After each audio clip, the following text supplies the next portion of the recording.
Okay. Next చివరిగా జగన్ అక్రమాస్తులకు సంబంధించి ఈరోజు సుప్రీంకోర్టులో ఆయన యొక్క బెయిల్ క్యాన్సిల్ చేయాలని చెప్పి పిటిషన్ ఏశారు. దానికి సంబంధించే అంటే కోప్పడింది సుప్రీంకోర్టు, సీబీఐ మీద. ఇన్ని రోజులు, ఇన్ని సంవత్సరాలు ఎలా బెయిల్ మీద ఆయన చేస్తారు. ఆయన పార్టీ అధ్యక్షుడైనప్పటికీ, అదేవిధంగా ముఖ్యమంత్రి అయినప్పటికీ, దీనికి సంబంధించి పిటిషనర్ ఎవరైతే పిటిషన్ ఏశారో, దానికి సంబంధించి కౌంటర్ దాఖలు చేయాలి 4 వారాల్లో. తొందరగా తేల్చాలి అని చెప్పి సుప్రీంకోర్టు చెప్తుంది. అంటే ఇండైరెక్ట్‌గా ఎలక్షన్‌కి సంబంధించి లోపే ఈ బెయిల్ క్యాన్సిల్ అయ్యే అవకాశం ఏమన్నా ఉందంటారా ఇలాగ? అంత ఛాన్స్ లేదు. హ్మ్. యాక్చువల్‌గా వీళ్ళేసింది గూడా అందుకే. ఎలక్షన్ టైమ్‌లోనే మీకు అన్నీ గుర్తొస్తాయా బాబు? ఈ 5 ఏళ్లలో ఏం చేశారని కోర్టు గూడా మండిపడుద్ది. హ్మ్. 100% అది. హ్మ్. వీళ్ళు గూడా అదే పని చేస్తారు. కరెక్ట్ ఎలక్షన్ అయ్యే టైంలో అందరిని ఇబ్బంది పెట్టడం ట్రై చేస్తా ఉంటారు. హ్మ్. బట్ ఇది చెల్లే అవకాశం అయితే లేదు. ఈ టైంలో బెయిల్ క్యాన్సిల్ అయితే మోడీ ప్రభుత్వానికి చెడ్డ పేరు అది. ఈయనకి సింపతి క్రియేట్ అవుతది మళ్ళీ. ఓకే. ఎందుకంటే ఎట్ ఏ టైం కేజ్రీవాల్‌ని తీసుకెళ్ళడం, హ్మ్. రేపు మళ్ళీ కేసీఆర్‌ని లోపలేస్తాడు. ఓకే. ఇప్పుడు మళ్ళీ వెంటనే జగన్ దగ్గరికెళ్ళాడనుకో, హ్మ్. ఏమనుకుంటారు అందరూ? మోడీ కావాలనే ఎలక్షన్ ముందు ఇలా చేస్తున్నాడని.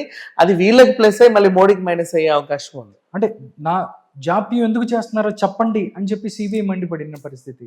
అంటే అంటే 5-10 సంవత్సరాలు, చాలా సంవత్సరాల నుంచి ఇది జరుగుతూనే ఉంది. బోల్డ్ అంతెందుకండి. వివేక హత్య కేసు 5 ఏళ్ళు మొన్న వార్షికోత్సవం జరుపుకున్నారు. ఏదో అవును. సెలబ్రేషన్ చేసుకున్నట్టు, యానివర్సరీ చేసినట్టు చేశారు దాన్ని. ఓకే. అదే తేలాల ఇప్పటి వరకు. ఇదేం తేలుద్ది?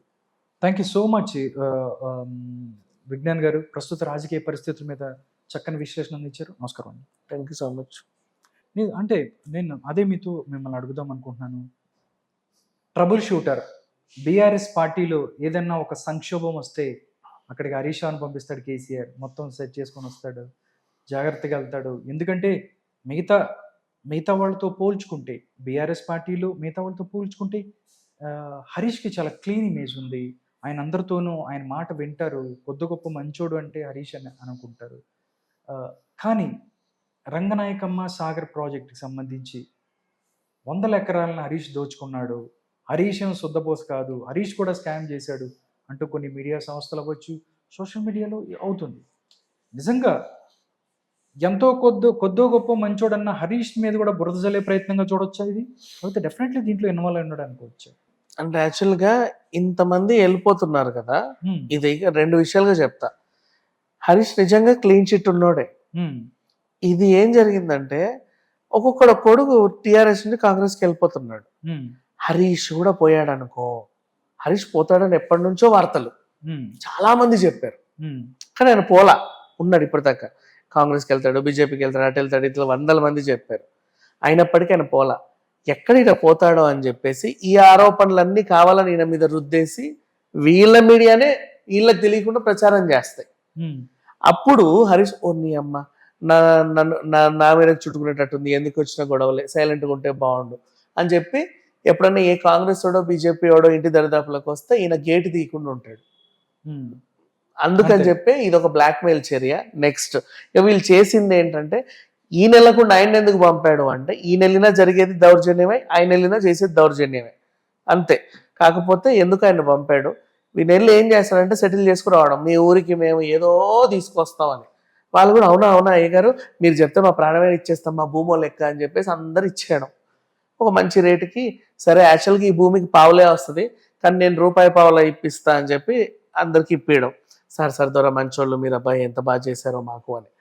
ఆ తర్వాత ప్రాజెక్ట్ పేరు కింద వీళ్ళు ల్యాండ్లన్నీ తీసుకొని సడన్గా ప్రాజెక్ట్ క్యాన్సిల్ అయిపోయింది అని చెప్పాడు. ప్రాజెక్ట్ క్యాన్సిల్ అయితే ఇప్పుడు ఏమవ్వాలి? ల్యాండ్లన్నీ ఎవరికి వెళ్తాయి? అట్లా తర్వాత ధరణి పోర్టల్లో వీళ్ళు దాన్ని మేనేజ్ చేసుకోవడం, నీకింత నాకింత. అది ఓకే సార్. అంటే ఇంకోటి కూడా నడుస్తుంది. బీఆర్ఎస్ పార్టీని హరీష్ టేక్ ఓవర్ చేయబోతున్నాడు. హరీష్‌కి ఒక సొంత గ్రూప్ ఉంది. దానిలో భాగంగానే ఇప్పుడు కవిత అరెస్ట్ అయింది. కేటీఆర్ ఒకళ్ళకి అరెస్ట్ అవుతాడేమో. కేసీఆర్ మీద కూడా కొన్ని కేసులు వస్తున్నాయి. బట్ ఈ టైంలో బీఆర్ఎస్ పార్టీని హరీష్ టేక్ ఓవర్ చేయబోతున్నాడు అన్నట్టు కూడా చాలా మంది మాట్లాడుతున్నారు.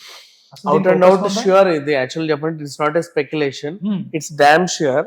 కవిత అరెస్ట్ అయింది ఒక కేసులో, రేపు కేటీఆర్ అరెస్ట్ అవుతారు 2-3 కేసులలో. తర్వాత ఇప్పుడు ఫోన్ ట్యాపింగ్ కేసులో కేసీఆర్ లోపలికి వెళ్తాడు. వీళ్ళందరికీ హార్డ్లీ కొన్ని రోజులు గ్యాపే ఉంది. తర్వాత పార్టీ సంక్షోభంలో పడుతుంది. అందరు ఎమ్మెల్యేలు కాంగ్రెస్కి వెళ్ళాలా, ఇక్కడ ఉండాలా అని చూస్తారు. పార్టీ నాయకత్వం హరీష్ రావు చేతికి వెళ్తుంది. ఆయన్ని నమ్ముకొని కొంతమంది ఇక్కడ ఉంటారు. మామూలుగా కాంగ్రెస్ ఎలాగో గెలిచి ఉంటది. ప్రధాన ప్రతిపక్షంగా కాకపోయినా కనీసం కాస్త అటు ఇటుగాను బీఆర్ఎస్ ఉంటుంది. దానికి నాయకత్వం హరీష్ రావు వహిస్తాడు, అంతే. ఓకే. ఇంకోటి విషయం కూడా సోషల్ మీడియాలో ఎక్కువ ట్రెండ్ అవుతుంది. నాగ చైతన్య అండ్ సమంతకి సంబంధించి వ్యవహారం ఏదైతే ఉందో, వాళ్ళు విడాకులు తీసుకుంటానికి కారణం ఫోన్ ట్యాపింగ్. ఇదైతే నాకు అసలు నమ్మశక్యంగా కూడా లేదు.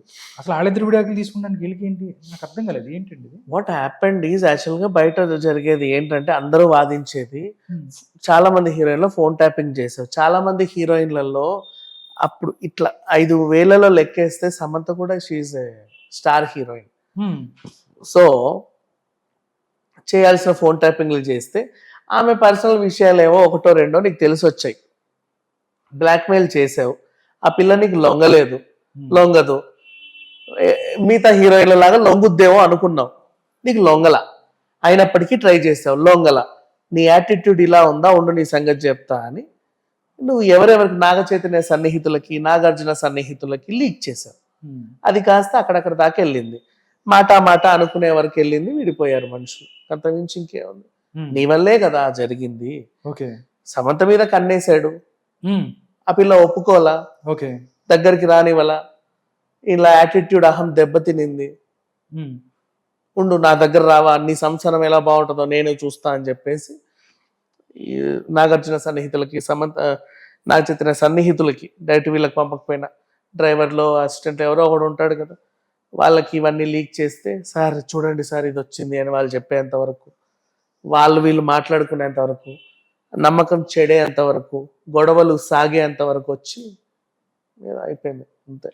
ఇంకొకటి సార్, అంటే ఫోన్ ట్యాపింగ్ వ్యవహారం వచ్చు, లెక్కర్ స్కామ్కి సంబంధించి ఏదైతే ఈ సంఘటనలు జరుగుతున్నాయో అప్పటి వరకు ఎవరైతే కేసీఆర్ గారు ఎవరైతే ఉన్నారో ఆయన మాట్లాడని పరిస్థితి, ఆయన మీద మౌనంగా ఉన్న పరిస్థితి.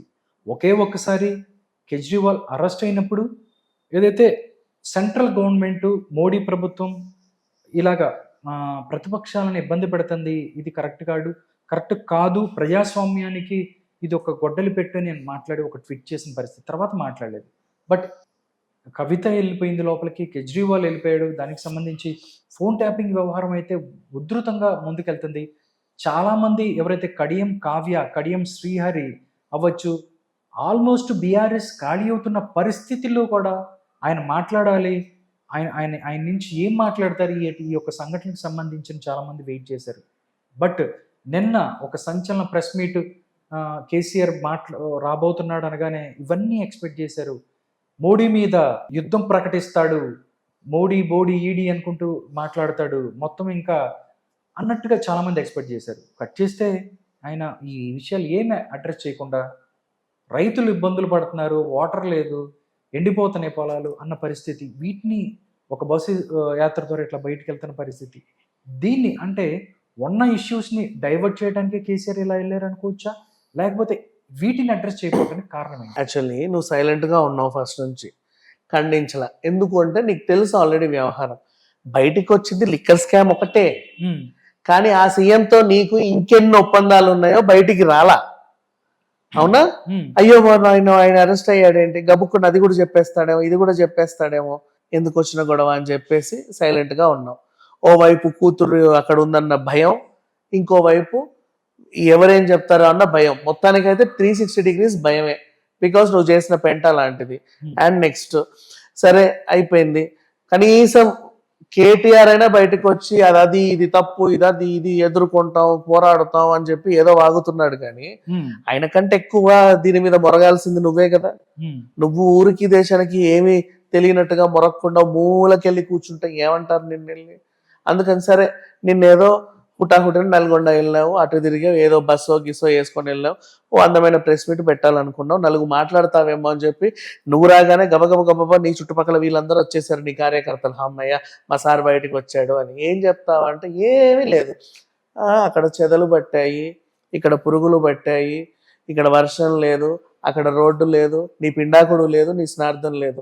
నువ్వు ప్రభుత్వం బాగుంటాయి, ఇప్పుడు ఇవన్నీ ఎలా ఉంటాయి? వీళ్ళు వచ్చి 100 రోజులే కదా అయింది. 100 రోజుల్లోనే నీకు వర్షం రావాలి, 100 రోజుల్లోనే నీకు పొలాలు పండాలి, 100 రోజుల్లోనే నీకు అన్ని వెంటనే కోతకు వచ్చేయాలి, 100 రోజుల్లోనే నీకు ఇన్ని జరగాలి, అద్భుతాలు జరగాలి మొత్తం చెప్పాలి అంటే. వీళ్ళు వచ్చి 100 రోజులు అయింది.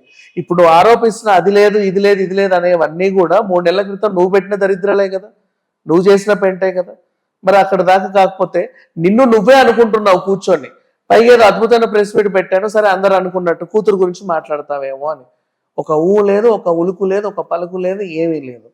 సో ఏమనుకుంటారు జనాలు అంటే జస్ట్ సైలెంట్ గా, మరీ సైలెంట్ గా ఉంటే ఏమనుకుంటారో జనాలు అని చెప్పి మొహమాటానికి బయటకు వచ్చి ఏదో 4 మాటలు వాగేసి వెళ్ళిపోయినట్టే ఉంది తప్పితే ఏం లేదు అక్కడ. అండ్ అది మళ్ళీ అందరూ సంచలన ప్రెస్ మీట్, అంటే సంచలనం ఏమైనా ఉంటుందేమో అనుకున్న ప్రెస్ మీట్ అది, ఏం లేదు అక్కడ. దాంట్లో అసలు జీరో, దాని గురించి మాట్లాడుకోవడమే దండగా. ఓకే, అంటే ప్రజల్లో కూడా ఒకటి నడుస్తుంది, బీఆర్ఎస్ పార్టీ కామ్ అయిపోయింది, 17 పార్లమెంట్కి సంబంధించి డమ్మీ అభ్యర్థులను పెట్టింది, అంటే ఇండైరెక్ట్ గా డమ్మీ అభ్యర్థులు అంటే బీజేపీకి సహకరిస్తుంది అనేటువంటి వాదన కాంగ్రెస్ నుంచి వస్తుంది. ఇది నిజమేనంటారా? 2014 ఎలక్షన్ నుంచి చూసుకున్నా వలస వచ్చిన నాయకుల గురించి మాట్లాడుకుంటే ఓకే, కానీ పనికొచ్చే నాయకుడిని ఒక్కడిని చూపి నాకు బీఆర్ఎస్ ఒక్కడు వాడి ఊరు తెలియదు, పేరు తెలియదు, వాడికి ఏబిసిడీలు రావు, నాయకత్వం తెలియదు, కనీసం జెండా ఎగరేయడం కూడా చేత కాదు, వందే మాత్రం పాడడం చేత కాదు, జనగణమన చేత కాదు. దద్దమ్మలు అంటే దద్దమ్మలు, ఊరికి దేశానికి ఎందుకు పనికిరాని దద్దమ్మలు అందరూ ఏదైనా పార్టీలో ఉన్నారు అంటే ఇదే పార్టీ. సీరియస్లీ బీఆర్ఎస్ ఒక్కడు కూడా దేనికి పనికిరాడు, జీరో. ప్రతి ఒక్కడు నిలబెట్టాడు. ఇప్పుడు ఒక్కొక్కడు ఇక్కడ నిలబెట్టు, అరే నువ్వు దేనికన్నా పనికి వస్తావా అంటే ఏం పని అండి అని అడుగుతాడు. నిజంగా కనీసం ఏమ్రా ఏమంటున్నాను కూడా అడగరు, అంత దద్దమ్మలు ఉంటారు దాంట్లో. కాబట్టే వీళ్ళన్నీ చెల్లినాయి. అఫ్ కోర్స్ కుటుంబ పాలన మీరు అలా అన్నారు, కానీ రాజకీయంగా ఎన్నో సంవత్సరాల అనుభవం ఉన్న వాళ్ళు ఉన్నారు.